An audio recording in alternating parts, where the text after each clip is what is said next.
Humanevitae, lettre encyclique de sa sainteté le pape Paul VI sur le mariage et la régulation des naissances. Le très grave devoir de transmettre la vie humaine, qui fait des époux les libres et responsables collaborateurs du Créateur, a toujours été pour ceux-ci source de grande joie, accompagnée cependant parfois de bien des difficultés et des peines. En tout temps, l'accomplissement de ce devoir a posé à la conscience des époux de sérieux problèmes. Mais l'évolution récente de la société a entraîné des mutations telles que de nouvelles questions se sont posées, questions que l'Église ne pouvait ignorer, en un domaine qui touche de si près à la vie et au bonheur des hommes.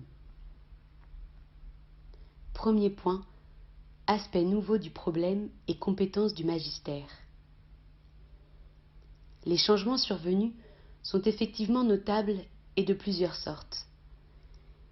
Il s'agit tout d'abord du rapide développement démographique. Beaucoup manifestent la crainte que la population mondiale n'augmente plus vite que les ressources à sa disposition. Il s'ensuit une inquiétude croissante pour bien des familles et pour des peuples en voie de développement, et grande est la tentation pour les autorités d'opposer à ce péril des mesures radicales. En outre, les conditions de travail et de logement, comme aussi les exigences accrues dans le domaine économique et dans celui de l'éducation, rendent souvent difficile aujourd'hui la tâche d'élever convenablement un grand nombre d'enfants. On assiste aussi à un changement tant dans la façon de considérer la personne de la femme et sa place dans la société, que dans la valeur à attribuer à l'amour conjugal dans le mariage, comme aussi dans la manière d'apprécier la signification des actes conjugaux par rapport à cet amour. Enfin et surtout, l'homme a accompli d'étonnants progrès dans la maîtrise et l'organisation rationnelle des forces de la nature, au point qu'il tend à étendre cette maîtrise à son être lui-même, pris dans son ensemble, au corps, à la vie physique, à la vie sociale et jusqu'aux lois qui règlent la transmission de la vie. Un tel état de choses fait naître de nouvelles questions. Étant donné les conditions de la vie moderne, étant donné la signification des relations conjugales pour l'harmonie entre les époux et pour leur fidélité mutuelle, n'y aurait-il pas lieu de réviser les règles morales jusqu'ici en vigueur, surtout si l'on considère qu'elles ne peuvent être observées sans des sacrifices parfois héroïques? Étendant à ce domaine l'application du principe dit de totalité, ne pourrait-on admettre que l'intention d'une fécondité moins abondante, mais plus rationalisée, transforme l'intervention matériellement stérilisante en un licite et sage contrôle des naissances? Ne pourrait-on admettre, en d'autres termes, que la finalité de procréation concerne l'ensemble de la vie conjugale plutôt que chacun de ses actes? On demande encore si, étant donné le sens accru des responsabilités de l'homme moderne, le moment n'est pas venu pour lui de confier à sa raison et à sa volonté, plutôt qu'au rythme biologique de son organisme, le soin de régler la natalité. De telles questions exigeaient du magistère de l'Église une réflexion nouvelle et approfondie sur les principes de la doctrine morale du mariage, doctrine fondée sur la loi naturelle, éclairée et enrichie par la révélation divine. Aucun fidèle ne voudrait nier qu'il appartient au magistère de l'Église d'interpréter aussi la loi morale naturelle. Il est incontestable, en effet, comme l'ont plusieurs fois déclaré nos prédécesseurs, que Jésus-Christ, en communiquant à Pierre et aux apôtres sa divine autorité, et en les envoyant enseigner ses commandements à toutes les nations, les constituait gardiens et interprètes authentiques de toute la loi morale, non seulement de la loi évangélique, mais encore de la loi naturelle, expression elle aussi de la volonté de Dieu, et dont l'observation fidèle est également nécessaire au salut. Conformément à cette mission qui est la sienne, l'Église a toujours donné, et avec plus d'ampleur à l'époque récente, un enseignement cohérent, tant sur la nature du mariage que sur le juste usage des droits conjugaux et sur les devoirs des époux. La conscience de cette même mission nous amena à confirmer et à élargir la commission d'études que notre prédécesseur Jean XXIII, de vénérée mémoire, avait instituée en mars 1963. Cette commission, qui comprenait outre plusieurs spécialistes des différentes disciplines concernées, également des couples, avait pour but de recueillir des avis sur les nouvelles questions relatives à la vie conjugale, et en particulier celle de la régulation de la natalité, et de fournir d'opportuns éléments d'information pour que le magistère pût donner, à l'attente non seulement des fidèles, mais de l'opinion publique mondiale, une réponse adéquate. Les travaux de ces experts, complétés par les jugements et conseils que nous fournirent, soit spontanément, soit sur demande expresse, bon nombre de nos frères dans l'épiscopat, nous ont permis de mieux mesurer tous les aspects de cette question complexe. Aussi, exprimons-nous à tous de grand cœur notre vive gratitude. Les conclusions auxquelles était parvenue la commission ne pouvaient toutefois être considérées par nous comme définitives, ni nous dispenser d'examiner personnellement ce grave problème, entre autres parce que le plein accord n'avait pas été réalisé au sein de la commission sur les règles morales à proposer, et surtout parce qu'étaient apparus certains critères de solution qui s'écartaient de la doctrine morale sur le mariage proposée avec une constante fermeté par le magistère de l'Église. C'est pourquoi, ayant attentivement examiné la documentation qui nous a été soumise, après de mûres réflexions et des prières assidues, nous allons maintenant, en vertu du mandat que le Christ nous a confié, donner notre réponse à ces graves questions. Deuxième point. Principes doctrinaux. Comme tout autre problème concernant la vie humaine, le problème de la natalité doit être considéré au-delà des perspectives partielles, qu'elles soient d'ordre biologique ou psychologique, démographique ou sociologique, dans la lumière d'une vision intégrale de l'homme et de sa vocation, non seulement naturelle et terrestre, mais aussi surnaturelle et éternelle. Et puisque dans leur tentative de justifier les méthodes artificielles de contrôle des naissances, beaucoup ont fait appel aux exigences soit de l'amour conjugal, soit d'une paternité responsable, il convient de bien préciser la vraie conception de ces deux grandes réalités de la vie matrimoniale, en nous référant principalement à ce qui a été récemment exposé à ce sujet d'une manière hautement autorisée par le deuxième concile du Vatican dans la Constitution pastorale Gaudium et Spes. L'amour conjugal révèle sa vraie nature et sa vraie noblesse quand on le considère dans sa source suprême, Dieu qui est amour, le Père de qui toute paternité tire son nom au ciel et sur la terre. Le mariage n'est donc pas l'effet du hasard ou un produit de l'évolution de forces naturelles inconscientes, c'est une sage institution du Créateur pour réaliser dans l'humanité son dessein d'amour.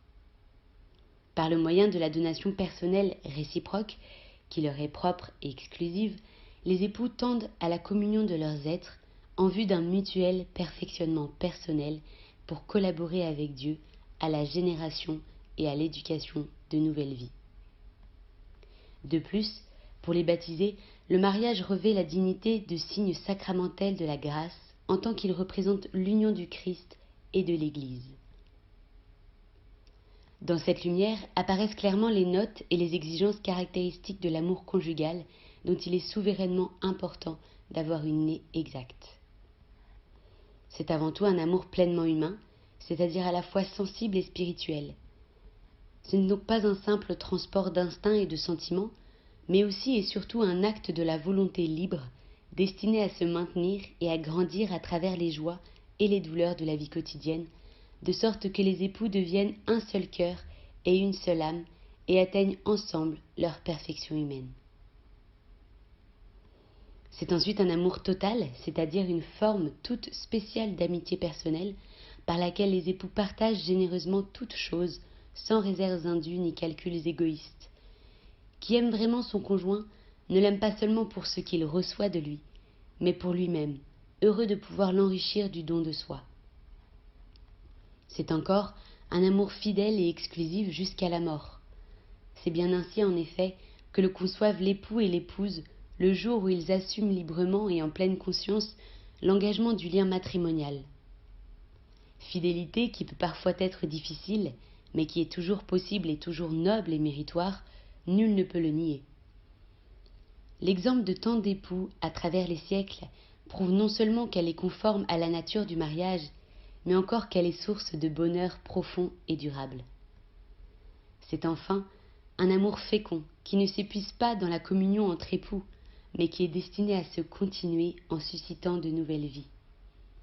Le mariage et l'amour conjugal sont ordonnés par leur nature à la procréation et à l'éducation des enfants.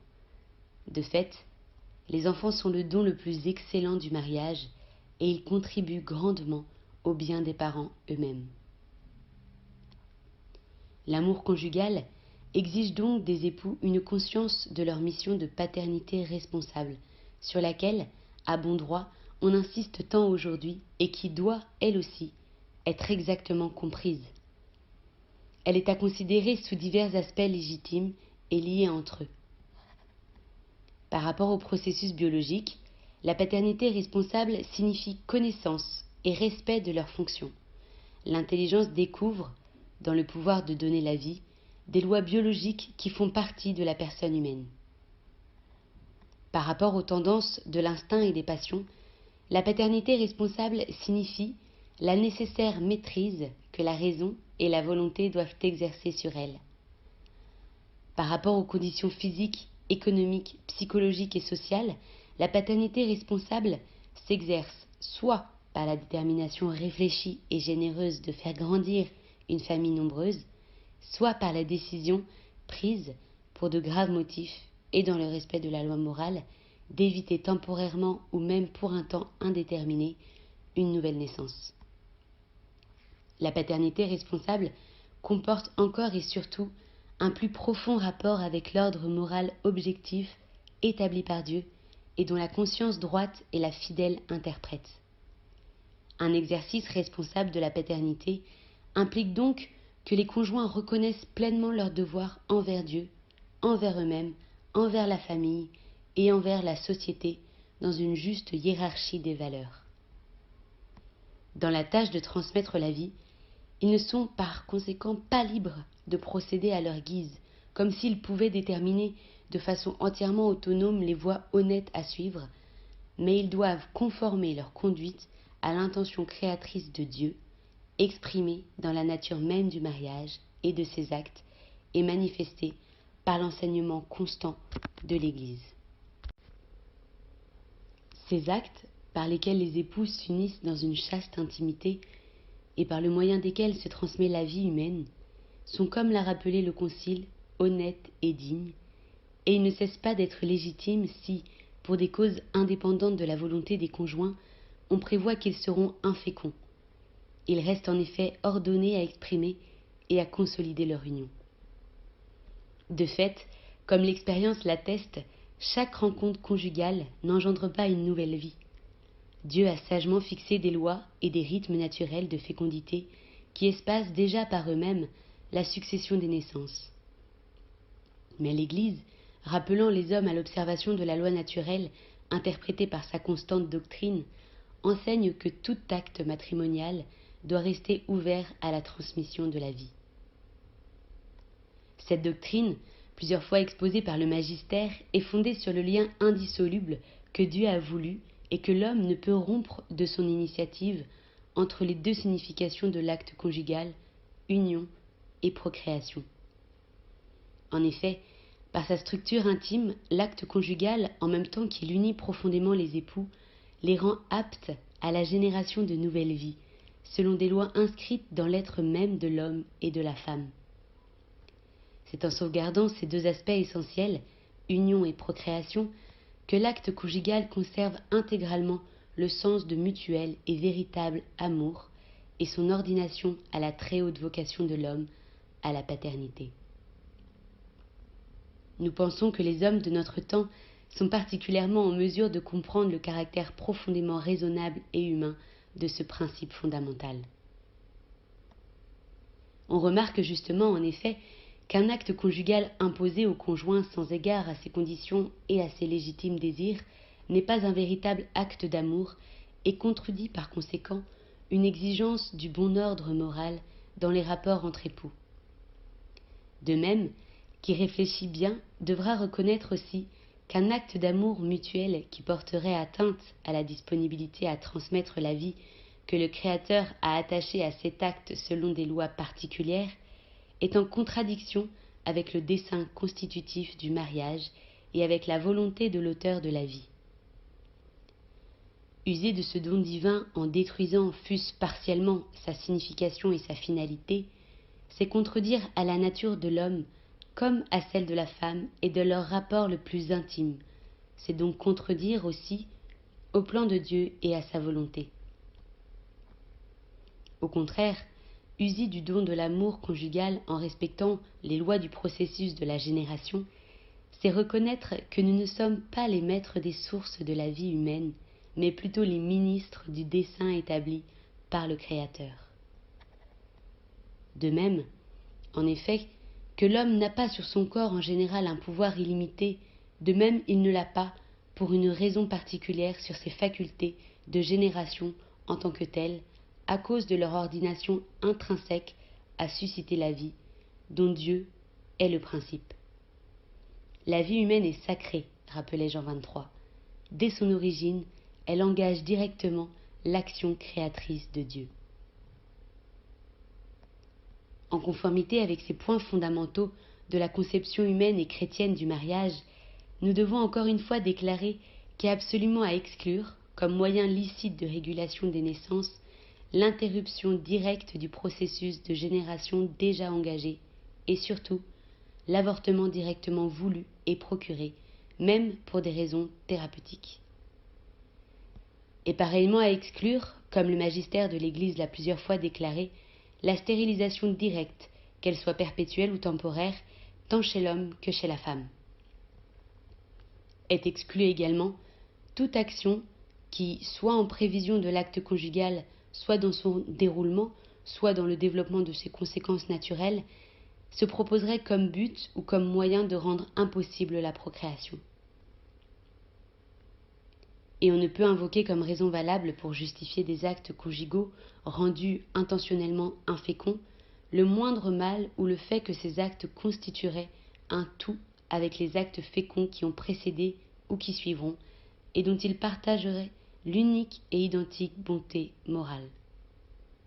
En vérité, s'il est parfois licite de tolérer un moindre mal moral afin d'éviter un mal plus grand ou de promouvoir un bien plus grand, il n'est pas permis, même pour de très graves raisons, de faire le mal afin qu'il en résulte un bien, c'est-à-dire de prendre comme objet d'un acte positif de volonté ce qui a intrinsèquement un désordre et par conséquent une chose indigne de la personne humaine, même avec l'intention de sauvegarder ou de promouvoir des biens individuels, familiaux ou sociaux.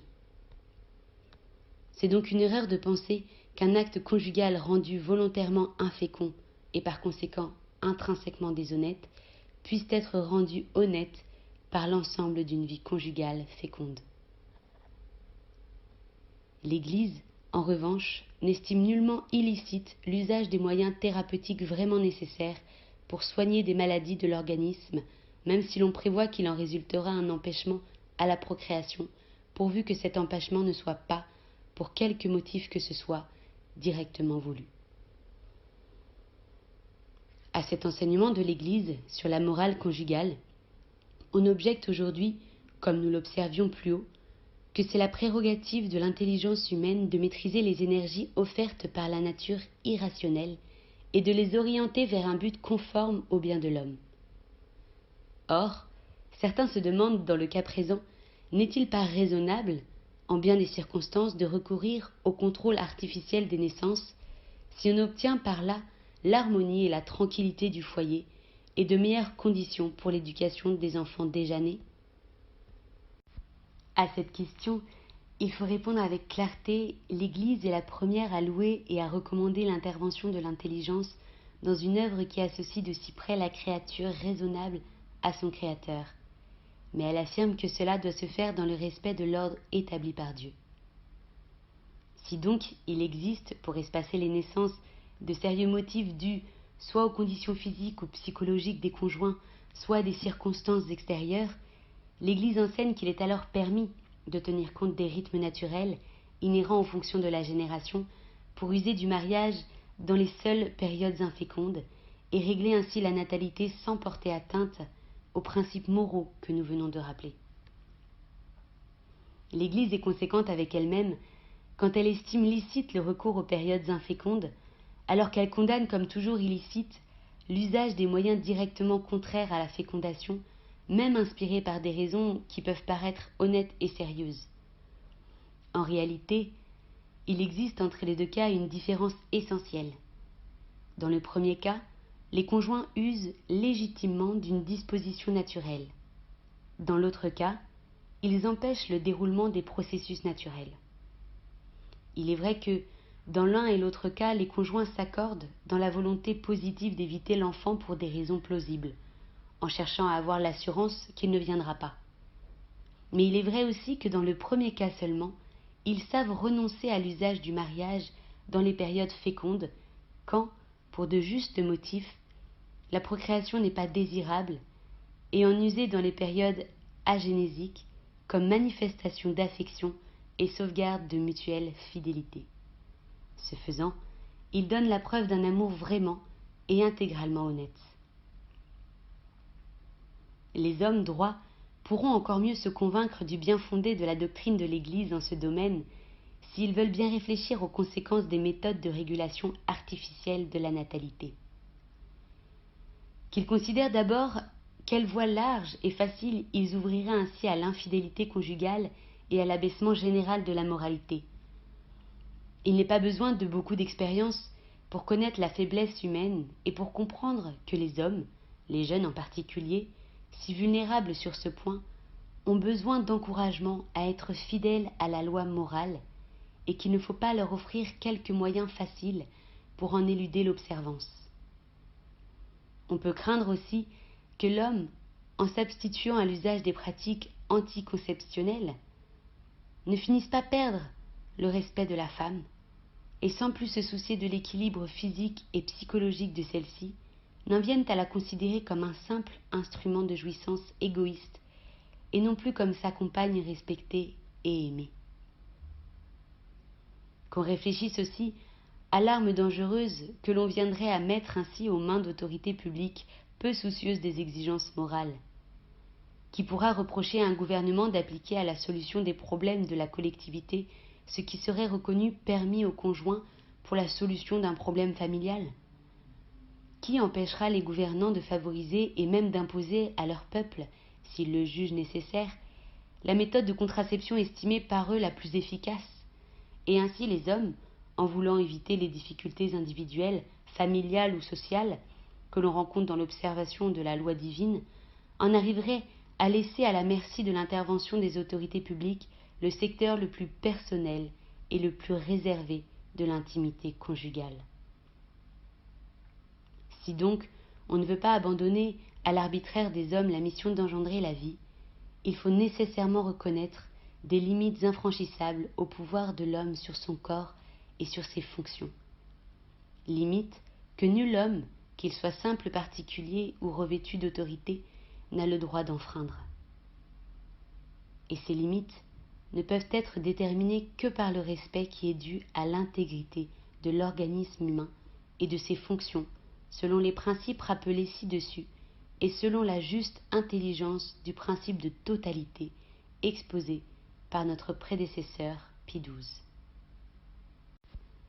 On peut prévoir que cet enseignement ne sera peut-être pas facilement accueilli par tout le monde. Trop de voix, amplifiées par les moyens modernes de propagande, s'opposent à la voix de l'Église. Celle-ci, à vrai dire, ne s'étonne pas d'être, à la ressemblance de son divin fondateur, un signe de contradiction, mais elle ne cesse pas pour autant de proclamer avec une humble fermeté toute la loi morale, tant naturelle qu'évangélique. Ce n'est pas elle qui a créé cette loi, elle ne saurait donc en être l'arbitre. Elle en est seulement la dépositaire et l'interprète, sans pouvoir jamais déclarer licite une chose qui ne l'est pas, à cause de son intime et immuable opposition au vrai bien de l'homme. En défendant la morale conjugale dans son intégralité, l'Église sait qu'elle contribue à l'instauration d'une civilisation vraiment humaine. Elle engage l'homme à ne pas abdiquer sa responsabilité pour s'en remettre aux moyens techniques. Elle défend par là même la dignité des époux. Fidèle à l'enseignement comme à l'exemple du Sauveur, elle se montre l'amie sincère et désintéressée des hommes qu'elle veut aider dès leur cheminement terrestre à participer en fils à la vie du Dieu vivant, Père de tous les hommes. Troisième point, directive pastorale. Notre parole ne serait pas l'expression adéquate de la pensée et de la sollicitude de l'Église, mère et maîtresse de toutes les nations, si après avoir rappelé les hommes à l'observance et au respect de la loi divine au sujet du mariage, elle ne les encourageait pas dans la voie d'une honnête régulation de la natalité, même au milieu des difficiles conditions qui éprouvent aujourd'hui les familles et les peuples. L'Église, en effet, ne peut avoir vis-à-vis des hommes une conduite différente de celle du Rédempteur. Elle connaît leurs faiblesses, elle a compassion de la foule, elle accueille les pécheurs, mais elle ne peut renoncer à enseigner la loi qui est en réalité celle d'une vie humaine rendue à sa vérité originelle et conduite par l'Esprit de Dieu. La doctrine de l'Église sur la régulation des naissances, qui promulgue la loi divine, pourra apparaître à beaucoup difficile, pour ne pas dire impossible à mettre en pratique. Et certes, comme toutes les réalités grandes et bienfaisantes, cette loi requiert une sérieuse application et beaucoup d'efforts individuels, familiaux et sociaux. On peut même dire qu'elle ne serait pas observable sans l'aide de Dieu qui soutient et fortifie la bonne volonté des hommes. Mais si l'on réfléchit bien, on ne peut pas ne pas voir que ces efforts sont ennoblissants pour l'homme et bienfaisants pour la communauté humaine. Une pratique honnête de régulation de la natalité exige avant tout des époux qu'ils acquièrent et possèdent de solides convictions sur les vraies valeurs de la vie et de la famille, et qu'ils tendent à acquérir une parfaite possession d'eux-mêmes. La maîtrise de l'instinct par la raison et la libre volonté imposent sans nul doute une ascèse pour que les manifestations affectives de la vie conjugale soient dûment réglées, en particulier pour l'observance de la continence périodique. Mais cette discipline, propre à la pureté des époux, bien loin de nuire à l'amour conjugal, lui confère, au contraire, une plus haute valeur humaine. Elle exige un effort continuel, mais grâce à son influence bienfaisante, les conjoints développent intégralement leur personnalité. En s'enrichissant des valeurs spirituelles, elle apporte à la vie familiale des fruits de sérénité et de paix, et elle facilite la solution d'autres problèmes. Elle favorise l'attention à l'autre conjoint, aide les époux à bannir l'égoïsme, ennemi du véritable amour, et approfondit leur sens de responsabilité. Les parents acquièrent par là la capacité d'une influence plus profonde et plus efficace pour l'éducation des enfants. L'enfance et la jeunesse grandissent dans la juste estime des valeurs humaines et dans le développement serein et harmonieux de leurs facultés spirituelles et sensibles. Nous voulons à cette occasion rappeler l'attention des éducateurs et de tous ceux qui ont des tâches de responsabilité pour le bien commun de la société sur la nécessité de créer un climat favorable à l'éducation, à la chasteté, c'est-à-dire au triomphe de la saine liberté sur la licence par le respect de l'ordre moral. Tout ce qui, dans les moyens modernes de communication sociale, porte à l'excitation des sens, au dérèglement des mœurs, comme aussi toute forme de pornographie ou de spectacle licencieux, doit provoquer la franche et unanime réaction de toutes les personnes soucieuses du progrès de la civilisation et de la défense des biens suprêmes de l'esprit humain. Et c'est en vain qu'on chercherait à justifier ces dépravations par de prétendues exigences artistiques ou scientifiques, ou à tirer argument de la liberté laissée en ce domaine par les autorités publiques. Aux gouvernants, qui sont les principaux responsables du bien commun, et qui peuvent tant pour la sauvegarde des valeurs morales, nous disons : ne laissez pas se dégrader la moralité de vos peuples, N'acceptez pas que s'introduisent, par voie légale, dans cette cellule fondamentale de la société qu'est la famille, des pratiques contraires à la loi naturelle et divine. Tout autre est la voie par laquelle les pouvoirs publics peuvent et doivent contribuer à la solution du problème démographique.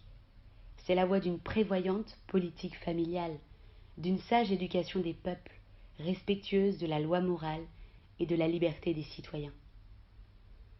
Nous sommes bien conscients des graves difficultés dans lesquelles se trouvent les pouvoirs publics à cet égard, spécialement dans les pays en voie de développement. À leur légitime préoccupation, nous avons consacré notre encyclique Populorum Progressio. Mais avec notre prédécesseur Jean XXIII, nous répétons: ces difficultés ne doivent pas être résolues par le recours à des méthodes et à des moyens qui sont indignes de l'homme et qui ne trouvent leur explication que dans une conception purement matérialiste de l'homme et de sa vie. La vraie solution se trouve seulement dans le développement économique et dans le progrès social qui respectent et promeuvent les vraies valeurs humaines, individuelles et sociales. Et l'on ne saurait, sans une grave injustice, rendre la divine providence responsable de ce qui dépendrait au contraire d'un défaut de sagesse de gouvernement, d'un sens insuffisant de la justice sociale, d'un accaparement égoïste ou encore d'une blâmable indolence à affronter les efforts et les sacrifices nécessaires pour assurer l'élévation du niveau de vie d'un peuple et de tous ses enfants. Que tous les pouvoirs responsables, comme certains le font déjà si louablement, renouvellent généreusement leurs efforts, et que l'entraide ne cesse de s'amplifier entre tous les membres de la grande famille humaine. C'est un champ d'action presque illimité qui s'ouvre là à l'activité des grandes organisations internationales. Nous voulons maintenant exprimer nos encouragements aux hommes de science, qui peuvent beaucoup pour la cause du mariage et de la famille, et pour la paix des consciences, si, par l'apport convergent de leurs études, ils s'appliquent à tirer davantage au clair les diverses conditions favorisant une saine régulation de la procréation humaine. Il est souhaitable, en particulier, que, selon le vœu déjà formulé par Pie XII, la science médicale réussisse à donner une base suffisamment sûre à une régulation des naissances fondée sur l'observation des rythmes naturels.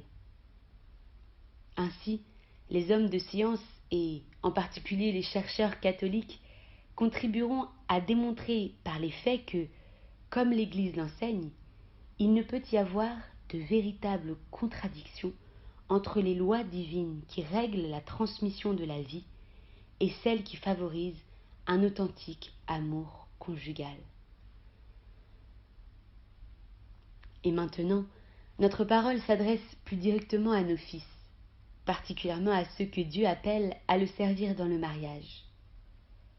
L'Église, en même temps qu'elle enseigne les exigences imprescriptibles de la loi divine, annonce le salut et ouvre par les sacrements les voies de la grâce, laquelle fait de l'homme une nouvelle créature capable de répondre dans l'amour et dans la vraie liberté aux desseins de son Créateur et Sauveur, et de trouver doux le joug du Christ. Que les époux chrétiens, dociles à sa voix, se souviennent donc que leur vocation chrétienne, commencée au baptême, s'est ensuite spécifiée et confirmée par le sacrement du mariage. Par lui, les époux sont affermis et comme consacrés pour accomplir fidèlement leur devoir, pour réaliser leur vocation jusqu'à la perfection et pour rendre chrétiennement le témoignage qui leur est propre en face du monde. C'est à eux que le Seigneur confie la tâche de rendre visible aux hommes la sainteté et la douceur de la loi, qui unit l'amour mutuel des époux à leur coopération, à l'amour de Dieu, auteur de la vie humaine. Nous n'entendons aucunement dissimuler les difficultés, parfois graves, qui sont inhérentes à la vie des époux chrétiens, pour eux comme pour chacun. Étroite est la porte et resserrée est la voie qui conduit à la vie. Mais l'espérance de cette vie doit illuminer leur chemin, tandis qu'ils s'efforcent courageusement de vivre avec sagesse, justice et piété, dans le temps présent, sachant que la figure de ce monde passe. Que les époux affrontent donc les efforts nécessaires, soutenus par la foi et par l'espérance qui ne trompent pas, car l'amour de Dieu a été répandu dans nos cœurs par l'Esprit Saint qui nous a été donné. Qu'ils implorent, par une persévérante prière, l'aide divine. Qu'ils puisent surtout dans l'Eucharistie à la source de la grâce et de la charité.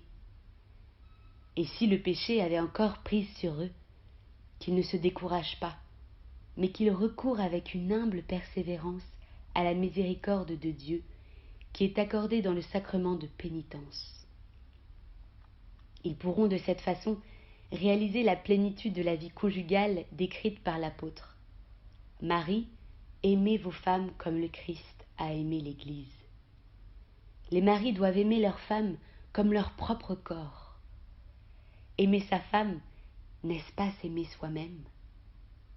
Or, personne n'a jamais haï sa propre chair. Il la nourrit au contraire et l'entretient comme le Christ le fait pour son Église. Grand est ce mystère, je veux dire par rapport au Christ et à l'Église.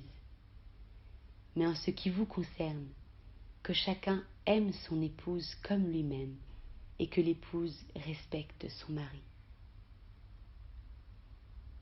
Parmi les fruits qui proviennent d'un généreux effort de fidélité à la loi divine, l'un des plus précieux est que les conjoints eux-mêmes éprouvent souvent le désir de communiquer à d'autres leur expérience. Ainsi, vient s'insérer dans le vaste cadre de la vocation des laïcs une nouvelle et très remarquable forme de l'apostolat, du semblable par le semblable. Ce sont les foyers eux-mêmes qui se font apôtres et guides d'autres foyers. C'est là, sans conteste, parmi tant de formes d'apostolat, une de celles qui apparaissent aujourd'hui les plus opportunes. Nous avons en très haute estime les médecins et les membres du personnel sanitaire qui, dans l'exercice de leur profession, ont à cœur, plus que tout intérêt humain, les exigences supérieures de leur vocation chrétienne. Qu'ils continuent à promouvoir en toute occasion les solutions inspirées par la foi et par la droite raison, et qu'ils s'efforcent d'en susciter la conviction et le respect dans leur milieu.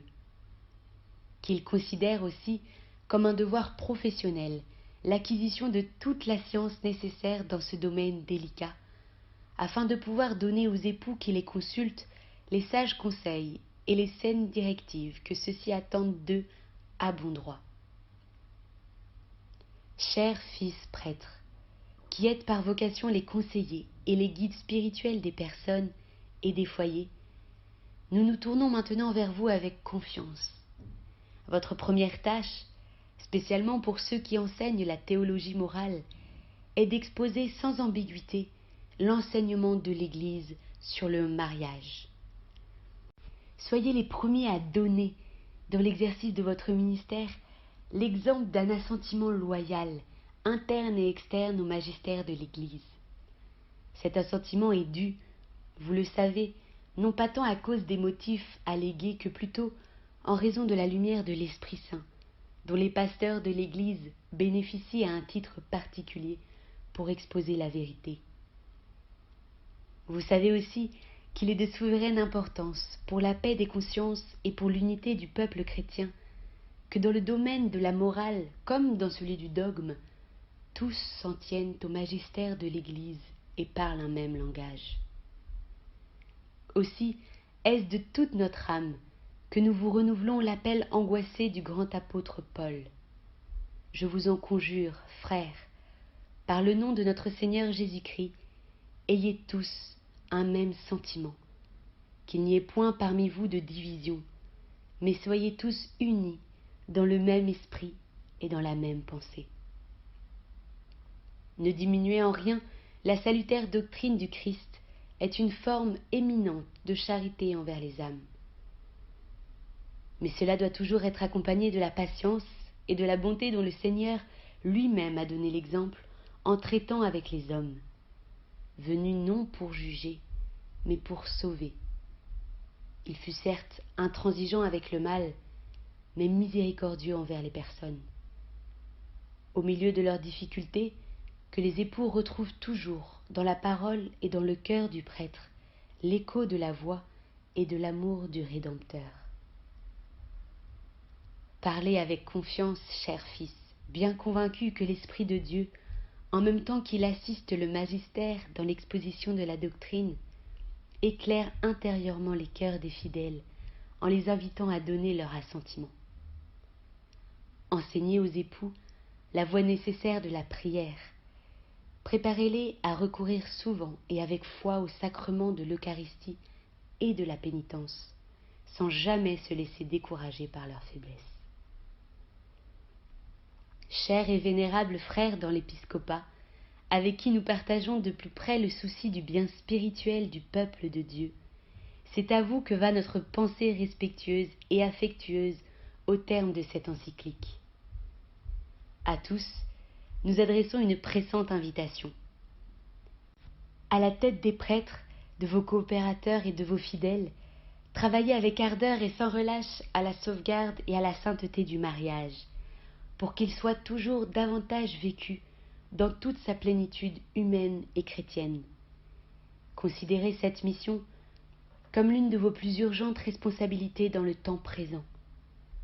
Elle comporte, comme vous le savez, une action pastorale concertée dans tous les domaines de l'activité humaine, économique, culturelle et sociale.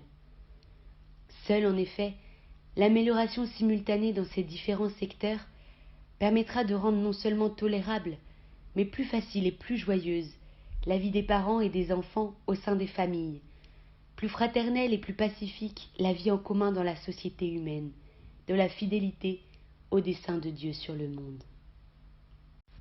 Appel final. Vénérables frères, chers fils, et vous tous, hommes de bonne volonté, grande est l'œuvre d'éducation, de progrès et d'amour à laquelle nous vous appelons, sur le fondement de l'enseignement de l'Église, dont le successeur de Pierre est, avec ses frères dans l'épiscopat, le dépositaire et l'interprète. Grande œuvre en vérité, nous en avons l'intime conviction, pour le monde comme pour l'Église, puisque l'homme ne peut trouver le vrai bonheur auquel il aspire de tout son être que dans le respect des lois inscrites par Dieu dans sa nature, et qu'il doit observer avec intelligence et amour. Sur cette œuvre, nous avons comme sur vous tous, et de façon spéciale sur les époux, l'abondance des grâces du Dieu de sainteté et de miséricorde, en gage desquelles nous vous donnons notre bénédiction apostolique.